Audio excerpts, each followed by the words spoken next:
La mort subite du président Henri Konan Bédié, dont nous saluons la mémoire pour son combat du maintien de la dignité ivoirienne et la paix de la masse profonde, la Côte d'Ivoire attend beaucoup de celui qui prétendra remplacer le président Bédié, dont le combat pour la protection de l'emblème de l'identité ivoirienne, son combat de protection de la mémoire historique et de notre ADN éburnéenne, cet artisan de paix.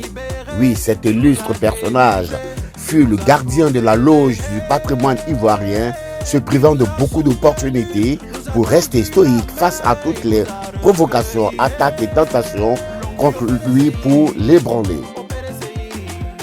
La marche des vertueux hommes comme Bédié ou Foué est fermée d'obstacles, qui sont les entreprises égoïstes que fait sans fin surgir l'œuvre du malheur.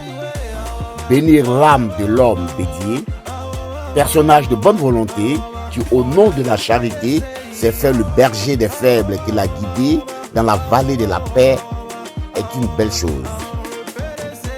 Aujourd'hui, retourner à son créateur, qu'on son âme repose en paix. Encore une fois, toutes nos condoléances à la famille éplorée, à la veuve, aux enfants et particulièrement à notre amie et sœur Isabelle. Cette disparition brutale a bouleversé le paysage politique de la Côte d'Ivoire. Elle entraînera peut-être dans son sillage la retraite politique inévitable des présidents Laurent Gbagbo et Alassane Ouattara en 2025, si certains sont encore assez lucides pour laisser à la génération suivante le droit de prendre la relève pour gérer le pays dans le calme sans coup de feu et destruction en vie humaine. Lorsqu'une porte se ferme, une autre porte s'ouvre. Départ du président Bédié offrira à la Côte d'Ivoire l'occasion unique depuis 1990 d'entrevoir un renouveau politique non violent et démocratique. Ce rêve caressé depuis belle lurette par de nombreux Ivoiriens, toutes tendances politiques confondues, deviendra une forte probabilité au fur et à mesure que le temps qui s'égrène nous rapproche de l'élection présidentielle de 2025, qu'on espère sans FRC, sans microbes, sans loubar, sans urnes brisées, sans bacavet, etc. En gros, sans les manigances du RHDP. Parmi les figures qui pourraient incarner le renouveau politique ivoirien au sein du PDCI-RDA, nous pouvons établir la shortlist nationale suivante. Jean-Luc Billon, Tidjane Thiam, Maurice Kakoui, Djekawe, Benjo Akoussi, pour ne citer que ceux-là pour l'instant. Et cette shortlist, la personnalité de Tidjane Thiam transcende car elle est fascinante, audacieuse, compétente et équilibrée. Tidjane Thiam, pour notre génération, est l'Ivoirien le plus approuvé au monde et serait une belle offre pour sortir la Côte d'Ivoire hors de ce canevas de misère. Aussi, M. Thiam apparaît-il aujourd'hui comme une réelle chance pour son parti, le PDCI-RDA, d'offrir aux Ivoiriens la transition générationnelle tant caressée, avec un prime pour la compétence et de l'entre-gens. Frappé par la douleur de la disparition de son capitaine Henri Konan Bédié, HKB, paix à son âme, le PDCI-RDA, quoique touché, n'a pas coulé comme le redoutaient certains analystes. Bien au contraire, ce parti a su faire montre de résilience en vue des résultats des dernières élections. C'est pourquoi il est dans le grand intérêt du PDCI-RDA de faire preuve de rassemblement et d'unité dans ces moments de deuil, pour donner espoir à ses militants et à la Côte d'Ivoire tout entière en misant résolument sur Tidjane Thiam comme son cheval gagnant pour circuler un peu dans le pays. J'ai vu dans quel état d'esprit nos populations. La population s'attend à une certaine alternance. Ceux qui suivent son parcours le connaissent. Moi, je suis son parcours. Quand on fait de la politique, c'est pour espérer un jour prendre le pouvoir d'État. Parmi tous les candidats, il est le seul candidat qui aspire à la présidence de la République. Voilà l'homme du changement, dans sa discrétion. Tidjane Thiam, c'est l'homme qu'il faut en ce moment au PDCI pour faire avancer les choses. Les autres veulent juste se contenter de récupérer la présidence du PDCI-RDA. Il vient pour la Côte d'Ivoire parce que nous savons ce que nous vivons aujourd'hui.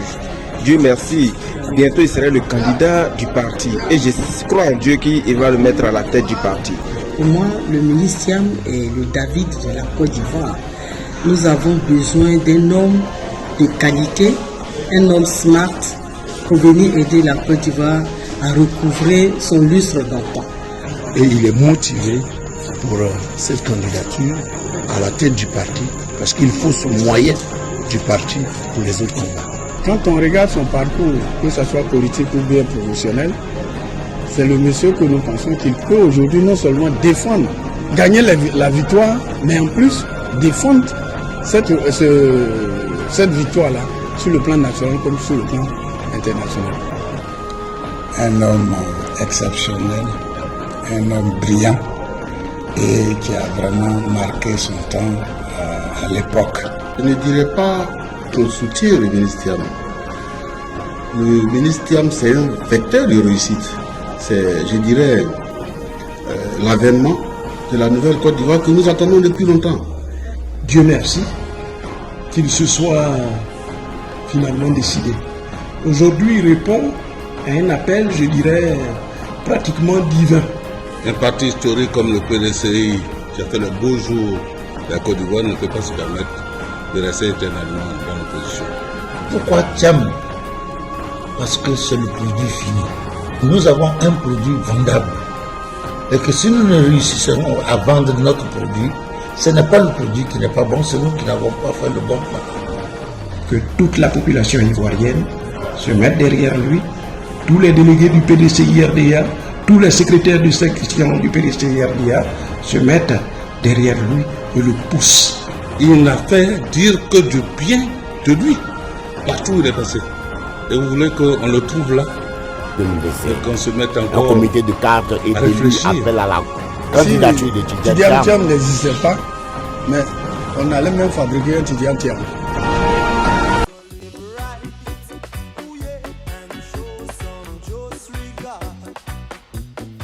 Effectivement, des élus et des cadres du PDCI, notamment les députés, des sénateurs. Depuis le père fondateur Félix Houphouët-Boigny jusqu'au président Henri Konan Bédié, le président du parti a toujours été son candidat naturel pour l'élection présidentielle. Cette disposition non écrite tire sa légitimité de nombreuses expériences en Côte d'Ivoire et en Afrique, et même de par le monde, et elle démontre à souhait qu'il n'est pas politiquement sain de séparer la fonction de candidat à l'élection présidentielle de celle du président du parti, dans la mesure où celle-ci débouche immanquablement à une hiérarchie au sein du parti. Considérant que gouverner, c'est prévoir, et qu'en raison de ce qui précède, il y a lieu de confier dès maintenant à notre candidat à l'élection présidentielle la direction effective du parti, qui est le meilleur instrument de la conquête et de l'exercice du pouvoir d'État, considérant que le ministre Tidjane Thiam a toujours porté et défendu les mêmes valeurs d'équité, de justice.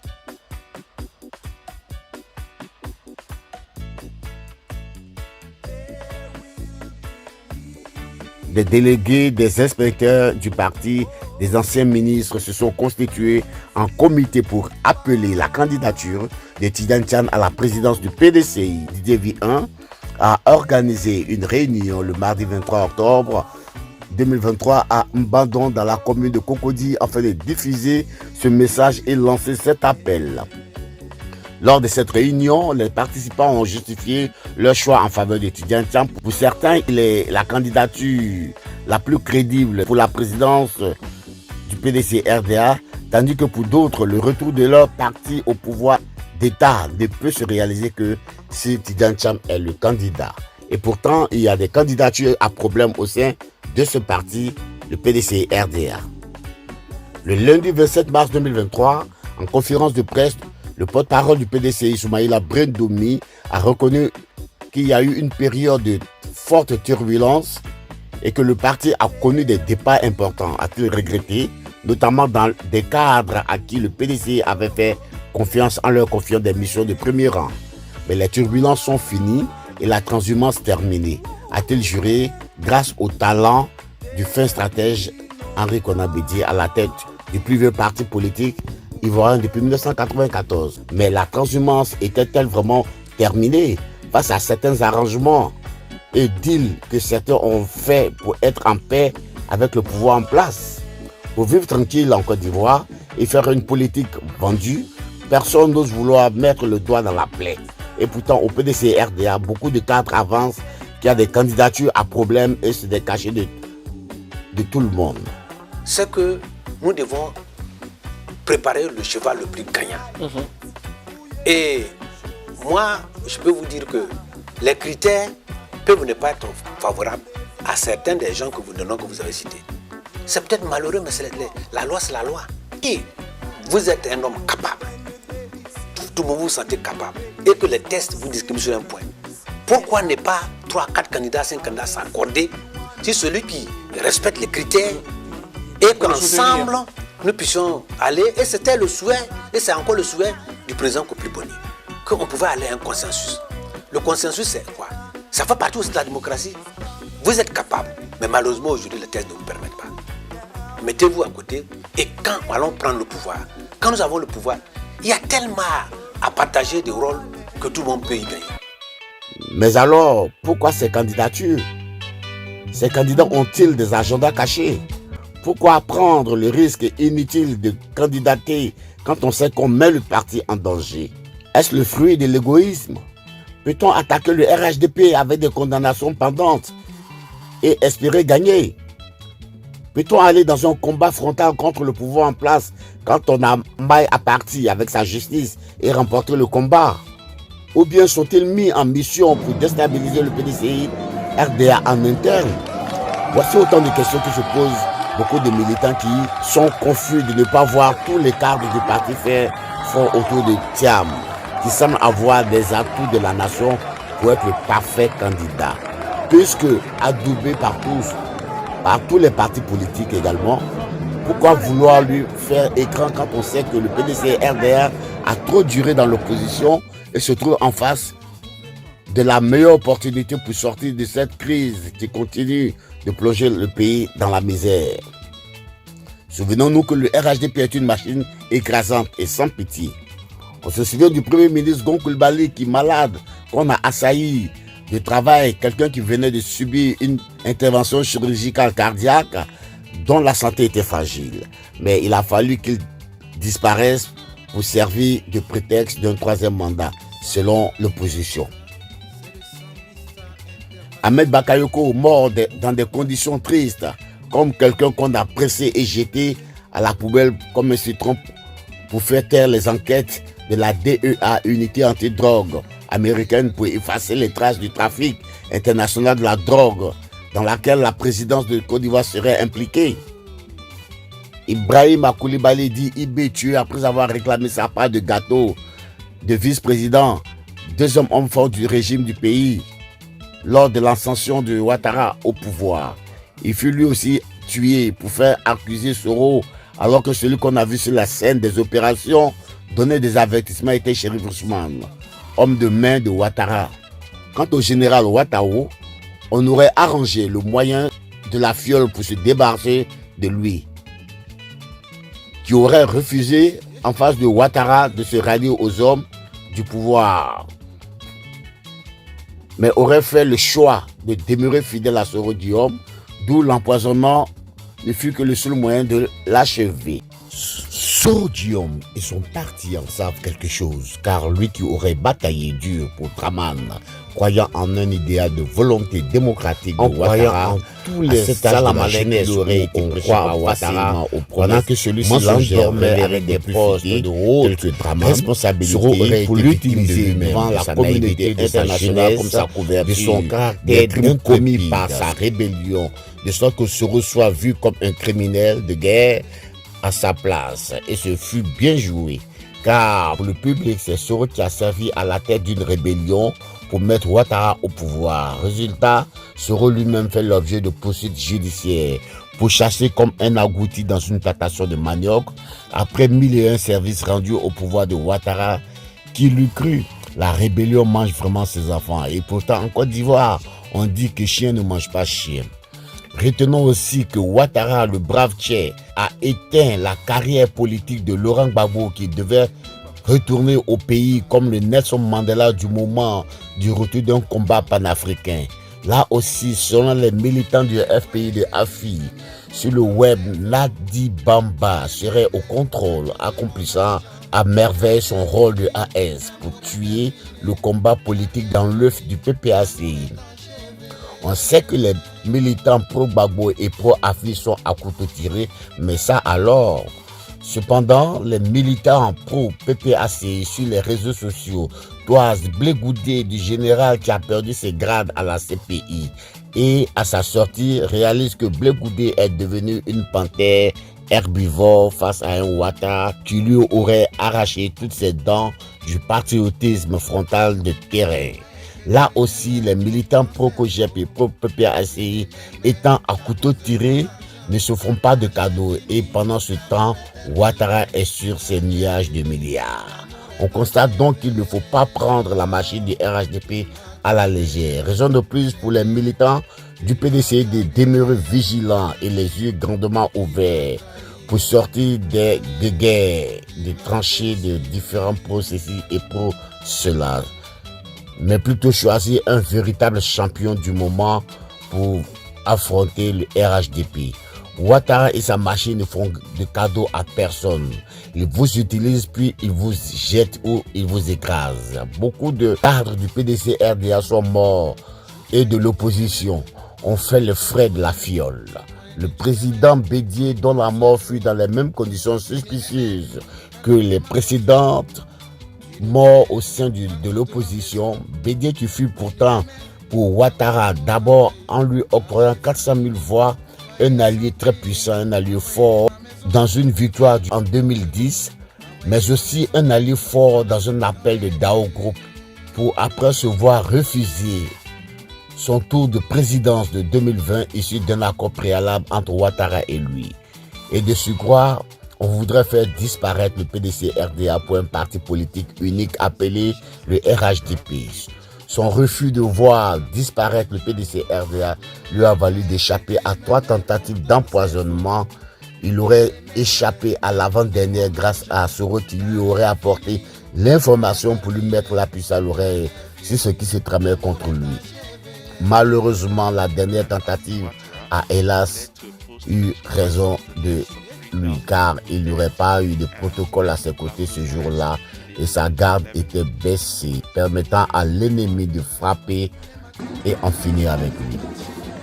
Au regard de ces épées de Damoclès qui pendent sur la tête de ces 2 candidats, vus pour certains comme des traîtres et des vendus, parce que selon les rations de KKB et de M. Adjoumani, ces 2 traîtres, Djikawe aurait déchiré les photos de Bédié à la maison du parti, l'aurait renié par des imprécations, puis aurait fait allégeance à Guy Robert, ce qui jetterait un sérieux discrédit quant à la loyauté du capitaine Courage et entacher son parcours de trahison.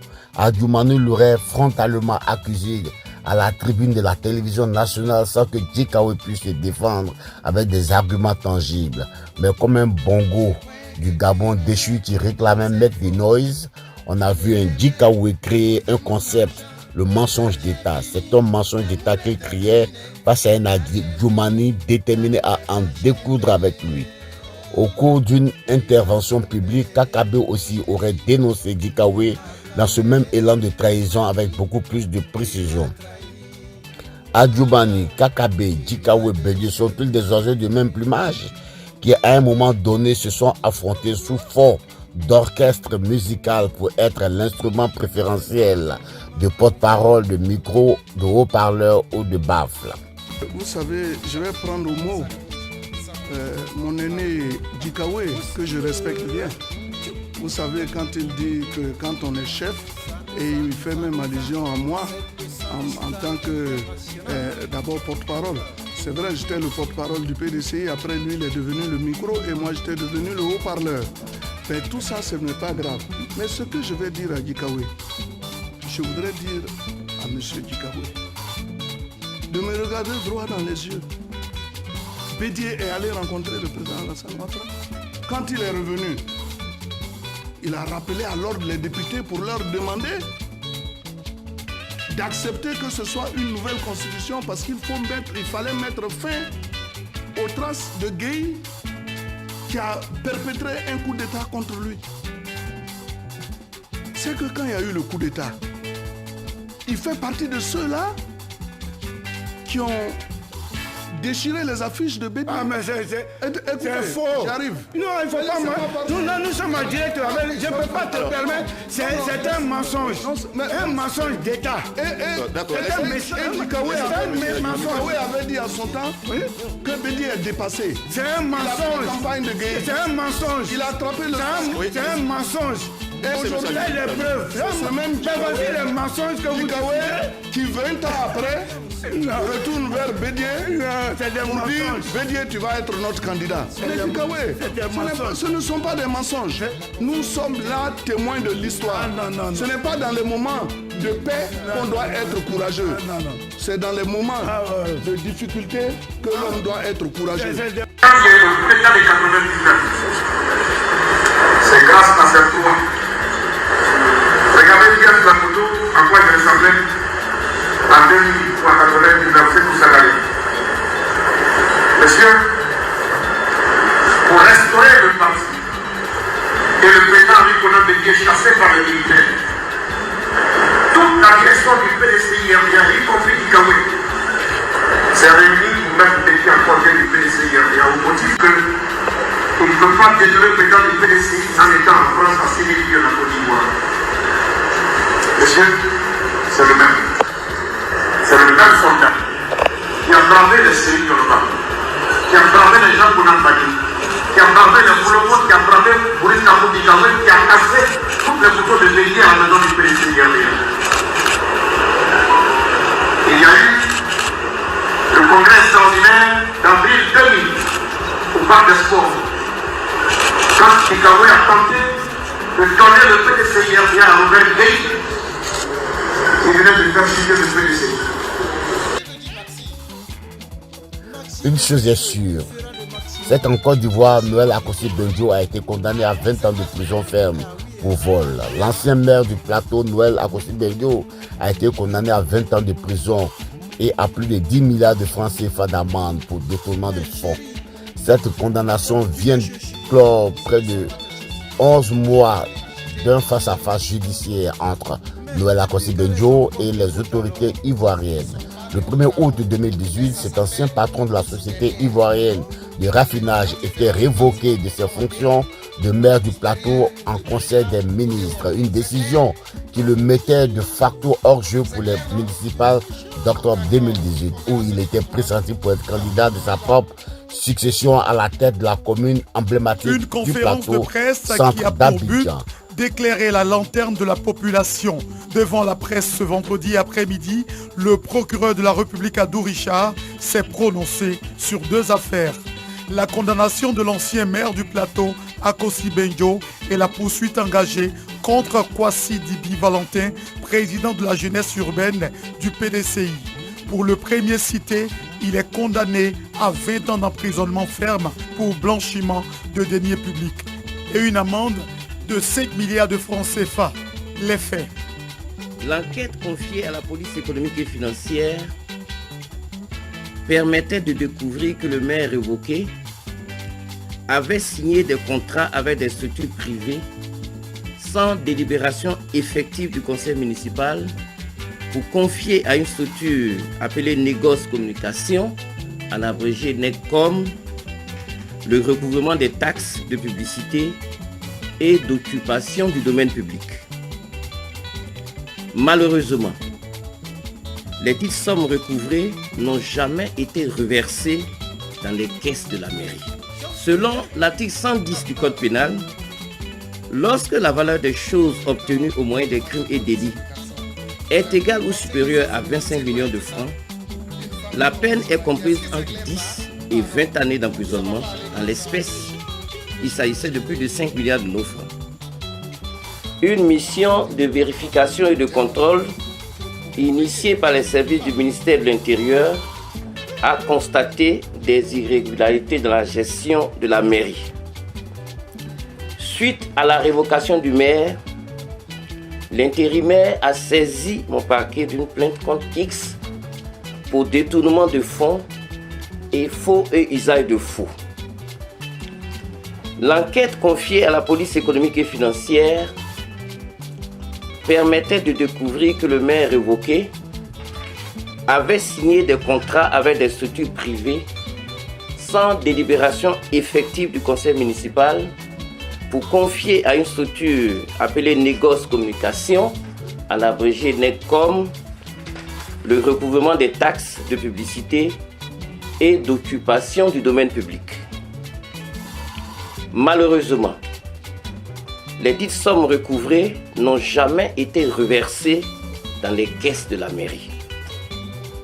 En effet, les réquisitions adressées aux banques dans lesquelles les comptes de NECOM étaient logés permettaient de découvrir que toutes les opérations de crédit étaient immédiatement suivies de retraits massifs par chèque ou en espèces.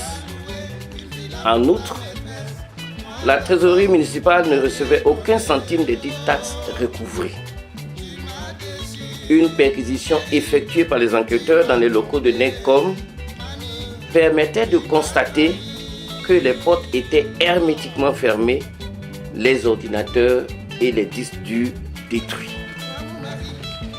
L'information judiciaire ouverte par le parquet, qui a également visé les faits de blanchiment de capitaux, a abouti à la décision de justice visée plus haut. En réponse aux interrogations de nos concitoyens, il convient d'indiquer ce qui suit. Sur le quantum de la peine, c'est-à-dire 20 années d'emprisonnement, voilà ce que dit la loi. Selon l'article 110 du Code pénal, lorsque la valeur des choses obtenues au moyen des crimes et délits est égale ou supérieure à 25 millions de francs, la peine est comprise entre 10 et 20 années d'emprisonnement et l'article 111 du même code exclut le bénéfice des circonstances atténuantes et du sursis. Sur le montant de l'amende judiciaire, c'est-à-dire 10 milliards, l'article 113 de la loi numéro 2016-992 du 14 novembre 2016 relative à la lutte contre le blanchiment de capitaux et le financement du terrorisme indique que les personnes physiques coupables d'une infraction de blanchiment de capitaux sont punies d'une amende égale au triple de la valeur des biens ou des fonds sur lesquels ont porté les opérations de blanchiment. En l'espèce, il s'agissait de plus de 5 milliards de nos francs.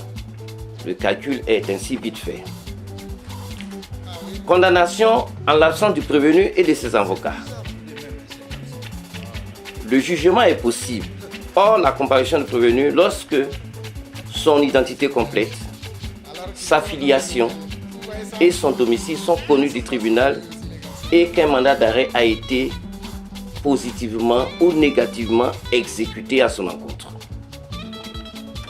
Lorsque la personne poursuivie n'est pas présente à l'audience, ses avocats ne peuvent la représenter en matière pénale. Il est en pareille occurrence statué par défaut à son égard. Infraction de droit commun ou politique. Les faits poursuivis sont basiques. Le parquet a été mis en mouvement suite à la plainte initiée par le maire intérimaire. C'est d'ailleurs, au terme de l'article 51 du Code de procédure pénale, une obligation pour toute personne ou tout fonctionnaire qui a connaissance au cours de ses fonctions d'un crime ou d'un délit de le dénoncer au procureur de la République. En l'espèce, il y a eu dissipation. Également, la perquisition effectuée a objectivé des ordinateurs et des disques durs détruits et les montants détournés avoisinent 5 milliards de nos francs. Je n'en dis pas plus sur le caractère commun de pareilles infractions habituellement poursuivies par le parquet. Alors pourquoi vouloir faire œuvre de candidature quand on est en maille en partie avec la justice ivoirienne pour une condamnation de 20 ans de prison ferme pour détournement de fonds publics, faux et usage de faux, se demandent les militants du PDC-RDA. Quel objectif viser quand Ouattara t'attend au bout du tunnel pour t'écraser? Prudence, doyen, et ressaisis-toi, il en est encore temps. Retire ta candidature et fais mention d'honneur. Les soucis judiciaires commencent en 2018 pour Benjo, en mission en Europe. L'édile qui comptabilise alors 17 ans à la mairie du Plateau est brusquement révoqué de la plus puissante commune d'Abidjan. Il est rentré en Côte d'Ivoire après plusieurs années d'exil grâce aux tractations du président Bédier envers le pouvoir, mais sans l'assurance d'une grâce ou d'une amnistie. Cette condamnation pèse encore sur sa tête.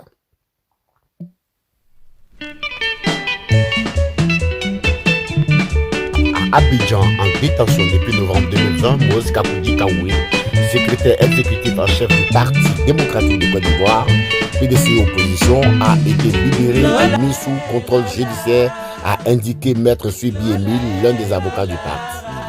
De quoi en est-il question? Le cas Djikaoui, voici les prescriptions de l'ordonnance de contrôle judiciaire du juge. Le professeur Maurice Kakou Djikaoui a été libéré provisoirement le mardi 19 janvier 2021 avant d'être placé sous contrôle judiciaire. Le numéro 2 du PDC-RDA est poursuivi par la justice ivoirienne. L'ancien ministre est désormais soumis à respecter les obligations à lui prescrire au terme de l'ordonnance placement en contrôle judiciaire par le juge. Son avocat, maître Atabi Kouoto Honoré, au cours d'un entretien accordé au service du PDCI-RDA, a dévoilé les restrictions imposées par la justice ivoirienne à son client.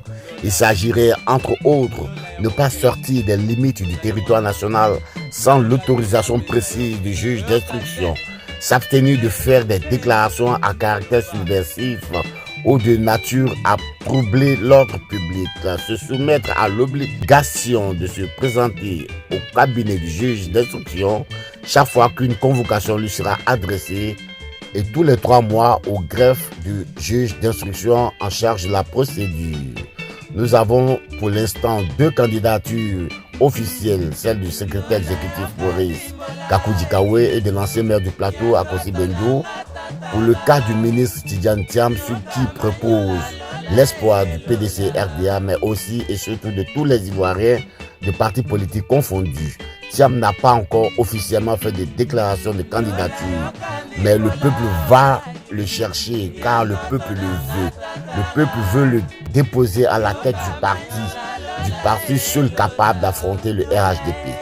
Nous saluons ici la grandeur d'esprit du ministre Tano Thierry, qui a véritablement été affecté par le décès du président Bédier qui était son père, préfère ne pas rentrer dans la danse des sorciers dans laquelle 2 sont déjà en train de patauger selon les militants mécontents. En attendant, le ministre Billon, qui fut le premier à annoncer sa candidature, puis depuis un moment, plus rien. Certaines langues vont jusqu'à dire qu'il sera en train d'être courtisé par le RHDP et que cette musique lui plairait à l'oreille.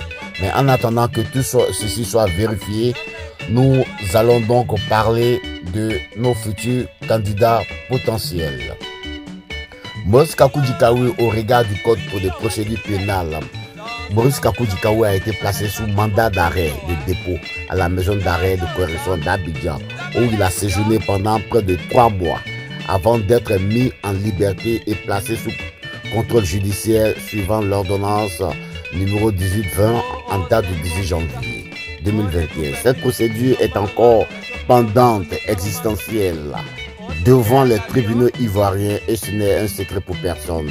Ce qui voudra dire qu'à tout moment, nos 2 candidats peuvent faire l'objet d'arrestation si la justice fonctionne bien dans ce pays, à moins d'avoir retourné leur veste pour courir sous le maillot PDC-RDA mais en mission pour le RHDP. Notre petite histoire suivante concerne deux larrons. Quelqu'un de très proche du président Bédié nous disait que Bédié, dans sa sagesse, a jugé bien de garder deux larrons qui l'ont trahi près de lui au sein du parti à des postes de responsabilité afin qu'il ne veuille point démissionner. Après avoir eu la vague de trahison au sein du parti, des transfuges et certains encore là, le premier larron aurait été vu avec Bictogo dans un pays hindou et à Paris également, dans les hôtels avec une femme de confiance de Bédié qui fut radiée de sa position et nommée à un poste pour l'endormir. Mais Bédié a décidé de garder le premier larron à ses côtés pour mieux avoir les yeux sur lui. Car ce n'était pas le moment de lâcher un tel personnage dans la rue à la récupération officielle du pouvoir, même si son double jeu est connu. Donc ce larron qui aurait été surpris avec Bictogo dans un contexte de main tendue d'argent parce qu'il aime beaucoup l'argent facile, a gardé son poste à la demande de Bédié pour être dans son sillage afin de mieux avoir le contrôle sur ses faits et gestes. Le deuxième larron fut aussi surpris en train de faire allégeance au pouvoir en cachette dans l'espoir de rentrer de son exil sans poursuite judiciaire et pour prouver sa sincérité envers le pouvoir. Alors, comme l'ont fait les autres traîtres, il s'est senti obligé d'attaquer Bédié frontalement dans les journaux pro-RHDP. Cette histoire de larron est-elle vraie ou fausse? Seul le président Bédié emportera la vérité dans sa tombe avec lui. Mais pour l'instant, dans cette réalité de campagne du président du parti, certains esprits malfaisants essayent à leur perte de vouloir jeter la confusion sur les 23 années de présence du ministre Tidiane Thiam au sein du bureau politique. Nous pouvons donc l'affronter aux urnes. Nous savons tous que les 4 conditions pour perdre son titre de membre du bureau politique sont 1. Démission, 2. Décès, 3. Empêchement, 4. Sanctions. Tidiane Thiam n'a fait l'objet d'aucune de ces 4 sanctions. Donc tout membre du bureau politique qui n'est pas concerné par l'une de ces conditions n'est point inquiété. Ce qui est donc le cas du ministre Thiam. Ce qui doit donner donc la sérénité et non le tourner aux vaillants militants convaincus des textes du parti. Évoquer les choses qui ne reposent sur rien, sur aucune base juridique, est une grossière manipulation cousue de fil blanc. Depuis 1996, au 10e congrès, M. Tidiane Thiam est rentré au bureau politique. Il est donc bien éligible, puisqu'il est d'ailleurs à jour de ses cotisations de plus de 10 ans. C'est un homme respectueux des textes. Il n'a aucune obsession de fouler aux pieds les statuts. Il en a seulement le droit d'être président du parti et logiquement pour aller briguer la magistrature suprême pour le grand bonheur du vieux parti octogénaire et pour le bien de toute la Côte d'Ivoire.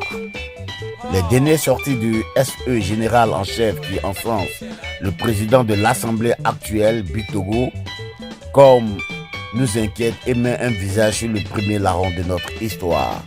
Aussi, pour les besoins d'actes de démocratie, le SE en chef doit démissionner car il utilise les deniers de notre parti en sa qualité de SE et abuse de sa position dominante pour prendre en otage le parti. Car sur le terrain, sur le plan éthique et moral, il ne peut être juge et partie prenante.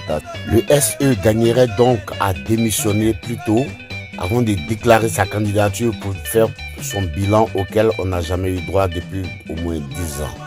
Ainsi, il fera mention d'honneur. Il faut une élection transparente du président du parti.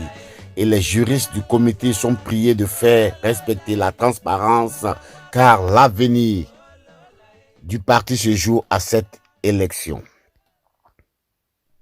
Le SE gagnerait plutôt à démissionner avant de déclarer sa candidature pour nous faire son bilan auquel on n'a jamais eu droit depuis plus de 10 ans au moins.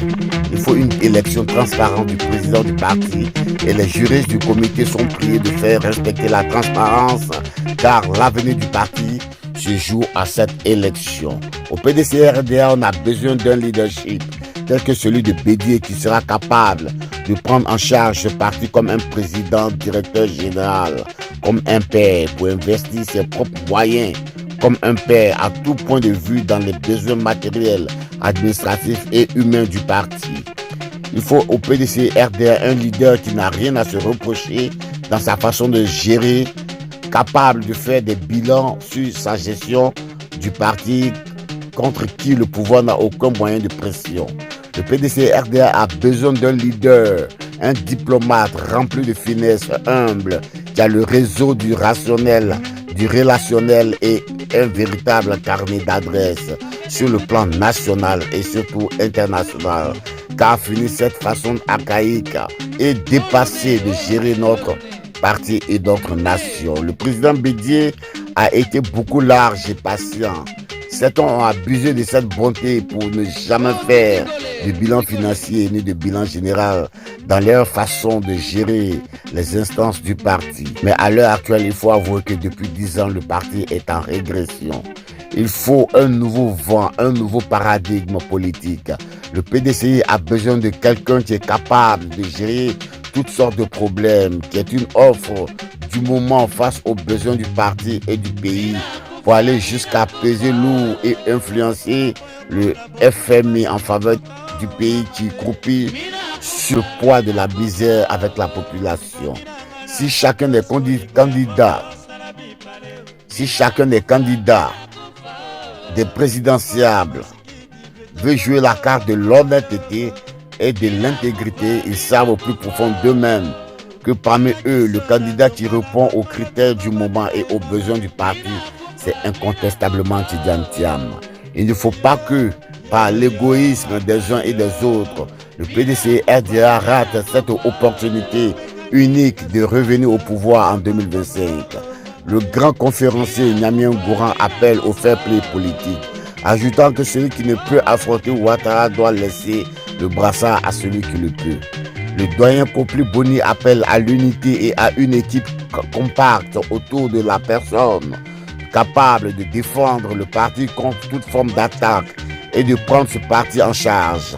Le porte-parole du président Bédié, Soumaïla Brendoumi, souhaite que ce soit un champion qui soit choisi à la tête de ce parti octogénaire que beaucoup veulent voir tomber. Un champion qui a les moyens de sa politique et dont le parcours politique ne souffre d'aucune ambiguïté. Bravo aux parlementaires qui ont décidé de saisir le taureau par les cornes, car plus de 50 députés du PDCI sur 65 viennent à l'instant donc de faire une déclaration de ralliement à Thiam. Le temps de l'amusement et de la plaisanterie est fini. Toute la jeunesse du parti politique confondu qui sont au chômage, ces médecins au chômage, ces étudiants qui ont fini et sont au chômage, ces étudiants qui végètent dans des conditions difficiles et misérables pendant leurs années scolaires.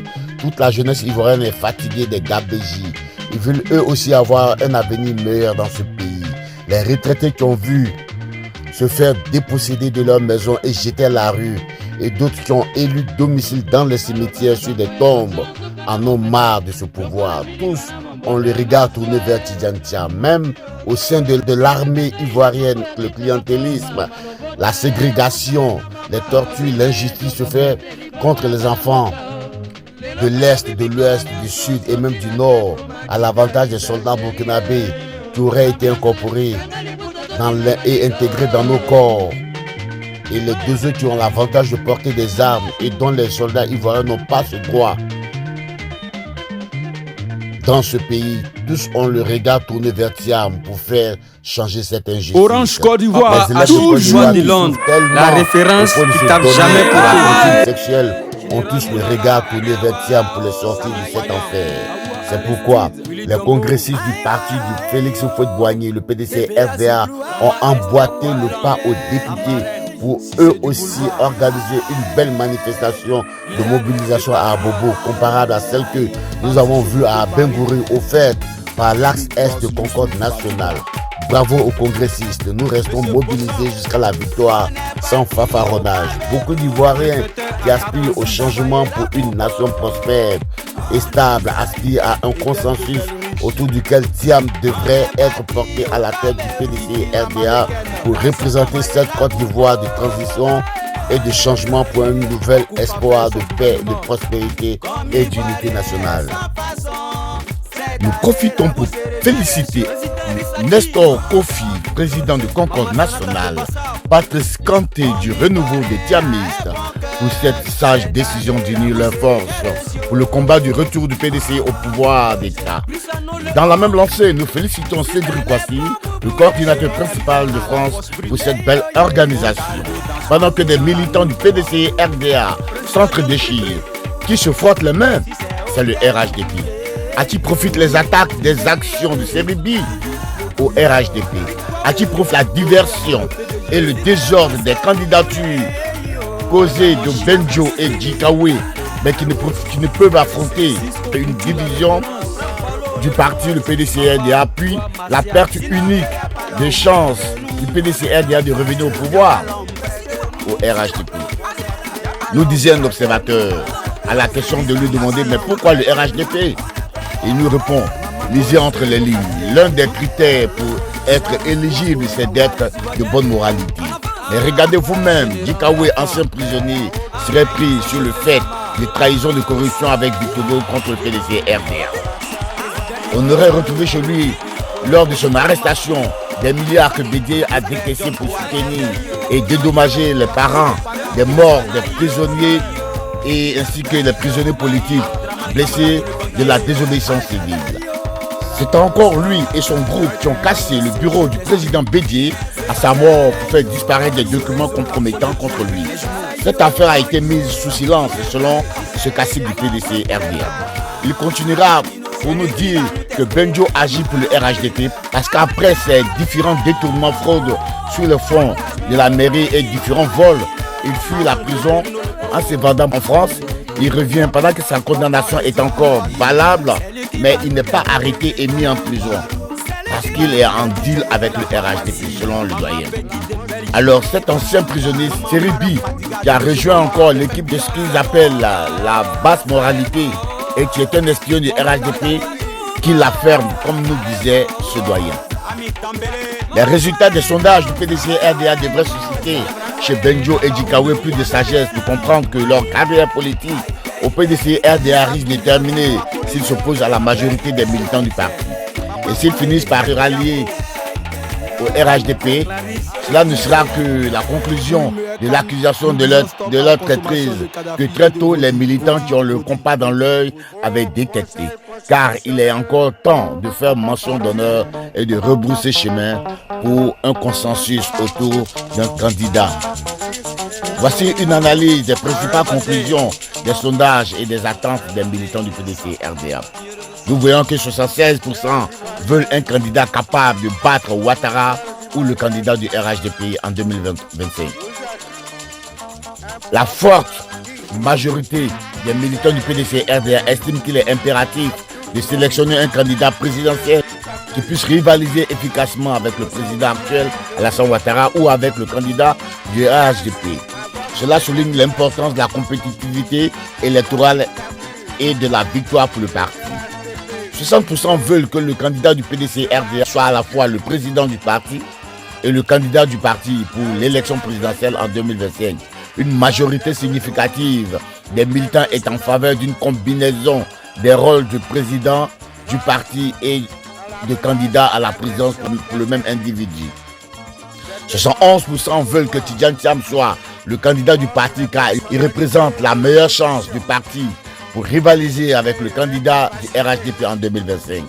Une grande majorité des militants soutient Tidjane Thiam en tant que candidat en raison de sa perception comme étant le choix le plus compétitif pour le parti dans la prochaine élection présidentielle. Cela montre l'importance de la popularité et de la crédibilité du candidat pour le succès électoral.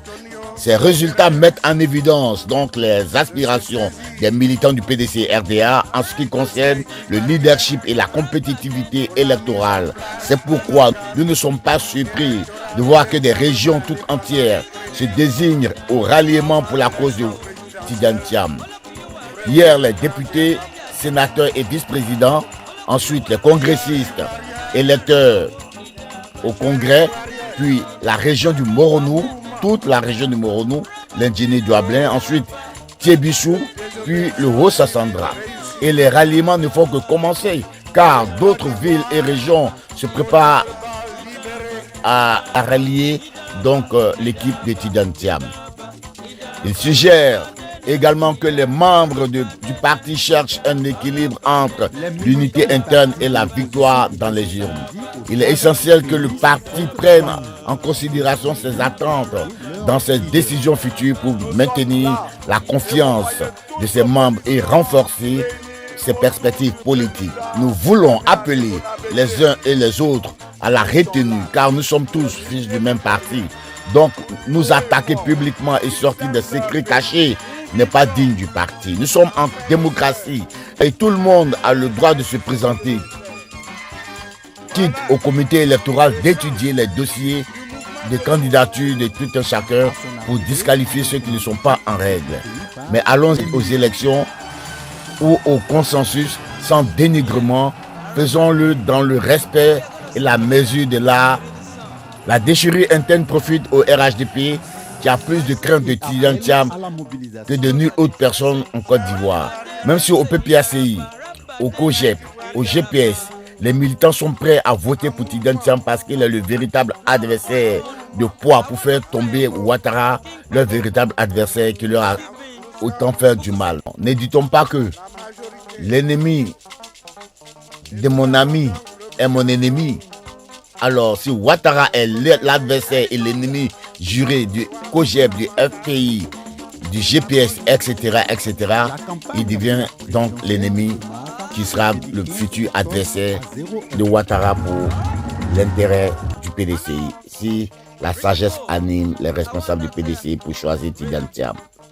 Thiam représente véritablement le candidat choisi par les militants du parti pour les représenter à l'élection présidentielle. D'ailleurs, les ralliements à sa cause de différents congressistes, des délégations des villes de l'intérieur continuent à se manifester au fur et à mesure et les Ivoiriens sont déterminés à en découdre avec Ouattara qui est vu comme l'ennemi du panafricanisme et qui, selon les Maliens, Nigériens et Guinéens, déstabilise les pays de la sous-région et assassine, appauvrit en Côte d'Ivoire. Pourquoi cette manipulation malhonnête en dépit de toutes les règles démocratiques de la part du SE en chef Dikaoué peut-il être jugé candidat, brisant ainsi le droit à la transparence? Pourquoi permettre à quelqu'un dont la loyauté envers le président Bédié, quelqu'un dont l'honnêteté à la tête du parti est mise en cause par une question, par une gestion sans bilan et candidat de surcroît, doit avoir le droit librement dans les manipulations douteuses de faire le choix, la liste de ceux qui doivent voter, s'octroyant le droit même de former un comité. D'ailleurs, les militants réclament un audit sur la gestion financière du parti. Dikaoué doit tout simplement rendre sa démission, sinon sa candidature est non recevable. A-t-il le droit en tant que candidat de nommer un comité pour le toilettage de listing des congressistes? Au sein du secrétariat exécutif, il existe un secrétaire exécutif en chef adjoint chargé des sections et des délégations et un autre chargé des délégations générales. Même Kwame Krag, qui est son allié, ne devrait pas s'approcher de cette liste et de ce comité. Georges Ezalé et des vice-présidents dignitaires du parti devraient s'en occuper. Pourquoi le président compris par intérim permet que les élections soient biaisées d'avance par Dikaoué?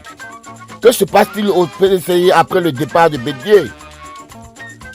Car Dikaoué n'a pas le droit en tant que candidat d'être le seul au droit de décision pour établir le listing et le déposer au comité électoral, sachant que Dikaoué est lui-même candidat. S'il tricherie il y a, le président ne doit pas désigner ce comité et le valider. Je vous remercie. Toujours.